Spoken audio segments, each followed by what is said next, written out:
bashaywa umtimba longenacala ngensilane, bahlukunyetwa wasethwala siphambano ahamba awa avuka naso ngoba sasimsinza.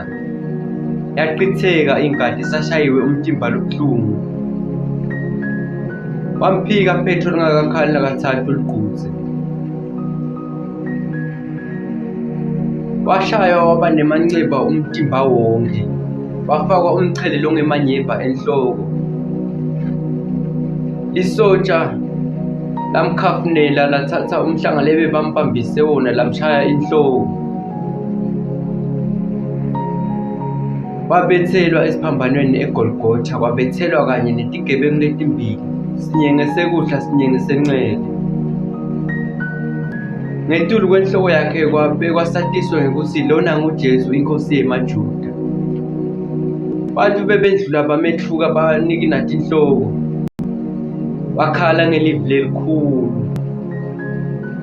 lelikhulu wase uyala. Watamatama umhlaba, achikeka ekhathi emadvala. Kwathi ngensimbi yesithathu ntambama wakhala kakhulu wathi, Eli, Eli, lama sabata, Nkulunkulu wami, Nkulunkulu wami, ngishiyelani?